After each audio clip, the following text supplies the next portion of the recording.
Sa ating mga ginagawang mga adventures, nakarating na nga tayo ng Cagayan Valley Region 2. At dito sa Tuguegarao City tayo nagpunta. In this video, titikman natin ang ilan sa kanilang mga ipinagmamalaking mga pagkain tulad ng pansit battle patong at papaitang kalabaw. Dahil nga sa lugar na ito matatagpuan ang napakaraming mga kalabaw at isa nga sila sa mga nagsaserve ng iba't ibang mga pagkain na mula dito. Bibigyan ko rin kayo ng idea kung saan maganda magstay kung pupunta kayo ng Tuguegarao. Tapos, sisilipin din natin ang isa sa kanilang sikat na pasyalan dito, ang Callao Cave. Kaya ano pa ang hinihintay natin? Let's go! We love the Philippines, let's go! We love the Philippines, come on show! Come and join me, feel the flow! White sand beaches charm our feet, friendly faces on the street. Wild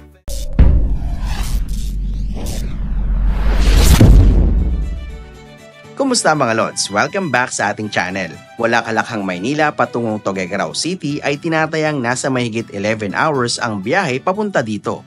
At bago ka palang pumasok sa Tuguegarao ay madadaanan natin ang kainang ito na nagsiserve ng ganitong klaseng mga pagkain. perfect view, every day's an adventure here. From Manila streets to islands clear, funny new friends along the way.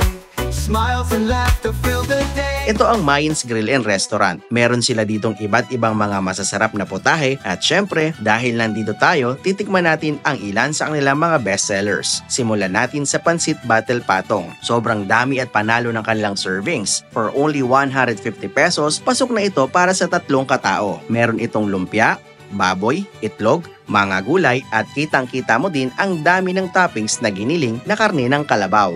Plus, meron pa itong kasamang sabaw, sibuyas, kalamansi at chili sauce. Masarap itong kainin habang mainit pa.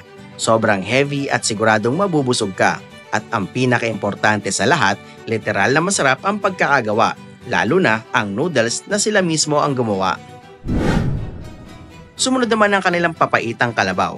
Dahil mayaman niya ang Tuguegarao sa mga kalabaw ay hindi natin pwedeng hindi masubukan ang papaitang ito. Itsura pa lang, makikita mong legit na papaitan talaga ang iyong malalasap. Sa mga lamang loob pa lang na nakahalo dito, ay malalaki na ang cuts kaya hindi ka na manghuhula kung ano ang mga nakalagay dito. Sobrang malinamnam ang sabaw dahil lasang-lasa mo ang powerful flavor at ang aroma ng karneng kalabaw.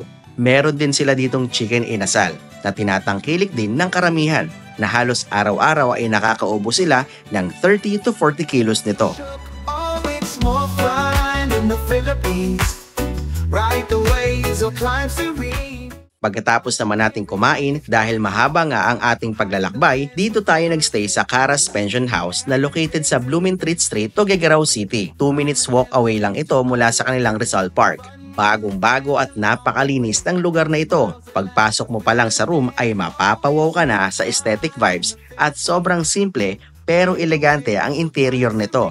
May sariling lababo, may hot and cold shower, laundry area at may sariling comfort room. Malinis at malawak ang loob nito.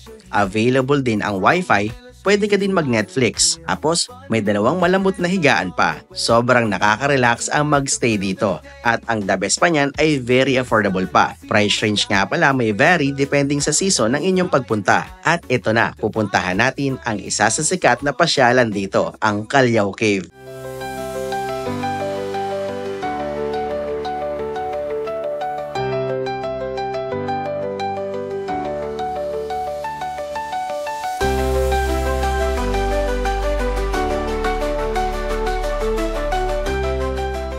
Sa sobrang sikat ng lugar na ito, ay dito nga pala sinut ang pelikula nila John Lloyd at Bea noon, ang The Mistress.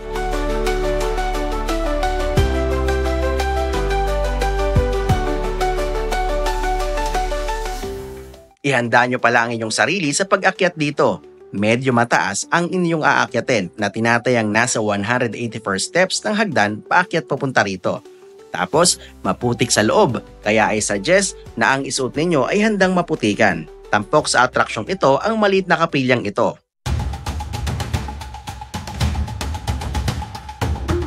Meron itong 7 mga kuweba.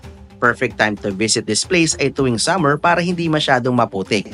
Siya nga pala, kailangan nyo muna mag-register sa kanilang tourism at maghanda ng 100 pesos para sa mga adults at 50 pesos naman for PWD, senior at students. At libre naman ang mga batang may edad hanggang 7 taong gulang pababa.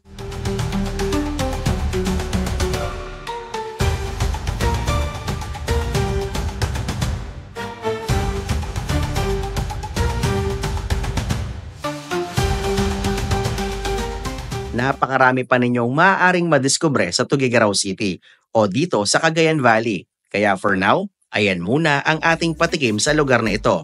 Marami pa tayong pupuntahan at titikman sa ating pagbabalik. So paano mga lods? Ano? Tara?